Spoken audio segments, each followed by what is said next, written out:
like we discussed, I think we all tried with that pause and the commas to deliver the sentences, to say the sentences out loud in a way that kind of gave away what the difference in meaning might be. I think we could really all agree that students understood that the commas meant that you should pause and say it out loud. Yeah. That makes it sound different. Would you guys say the same thing? Yeah, that was a big thing. Yeah. Almost noticed it too much. I got that. Yeah. So what's the difference? Yeah. What's Yeah, the before the turn and talk, I tried to make such a point about the pausing. Yeah.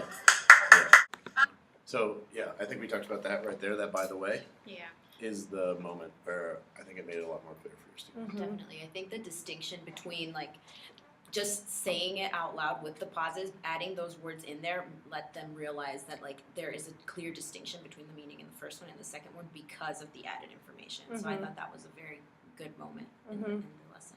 And even, like, Ethan and I think other kids know what like, they can use the word appositive too, but even he wasn't necessarily defining an appositive that way either. So just thinking about, Ethan, like, got the idea when he shared after the turn and talk, but I imagine there's a lot of kids who the word appositive, they're like, I don't know what that means, right? Yeah. So I think for those kids too, it was probably helpful to phrase it even more colloquially, like. Yes, definitely. I think our point is that you could, like, safely walk the fine line between giving away too much information and telling them and letting them discover it on our own. And I think what we talked about briefly was we too much just read the sentences with the pauses and we're like, you figured it out.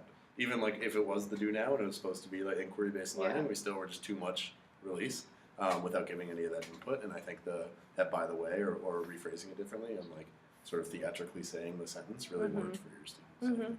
I think. Which, even if they couldn't use the word positive, they got the meaning. Yeah. Just keep playing.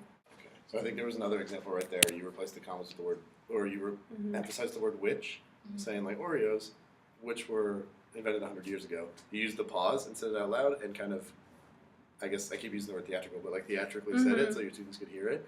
And then with the other one, you sped through it, like, Oreos that are 100 years old are delicious with milk. So that adding the word that in there and then emphasizing the commas and the one with the commas, I think really made it much more clear. Definitely, and then just saying that it was bonus information, I think was just even better in terms of, like, drilling the definition for them so that they know that, like, that's what those commas are there for. It's to give them that additional information that they wouldn't get, and the sentence would still make sense without it. Yeah. I think when you referenced the sentence without the commas, and you're saying, I want you to know that I'm eating this 100-year-old cookie, I need to have all of those words in there. So there is no bonus information was really important because I think my students were having a hard time, grasping that, well, what, it's 100 years old, yes. And the cookie, the brand's 100 years old kind of thing. So I thought that was really good to say, I want to eat this 100-year-old cookie, so you need to know all of that information. That was good. Yeah, they did pretty well with independent practice too. So, because after that they did the video game example, and they drew the pictures, and then the grumpy old man one, or that was the video game, and then the Band-Aid one. And by the time they got to the Band-Aid one, where they had to explain in words, they did pretty well. Yeah. So.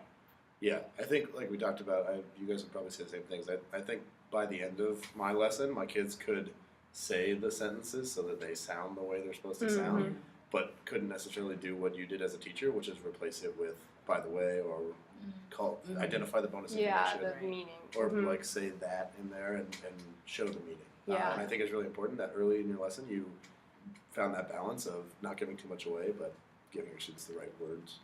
Yeah. Precise input with your direct input. So, yeah, I think that was really strong. And the moment where I probably messed up with mine.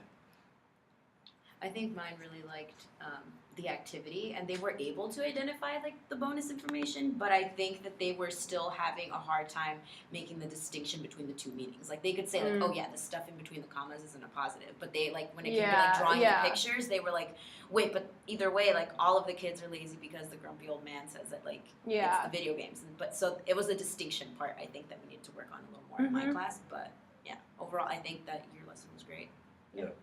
Yeah, the pictures for the video game one, I think were telling because a lot of my kids had like a bunch of kids being lazy, like taking a nap, and this kid's watching TV, and this kid's laying on the couch, and this kid's playing a video game. And then they had a lot of kids drew like 5 kids like at a video game for the second one. Yeah, so they could. Yeah, I think they were able to draw like That's here's awesome. a bunch of lazy kids, and here's some video game Yeah. kids. Exactly. Yeah, mine weren't able to do that. They were just kind of like, Yeah. oh, everyone's lazy, or then they'd be like, or wait, is it because they're lazy because of this, or is it because Yeah. of that? So I don't know. There was something in there. There was a bit of a disconnect.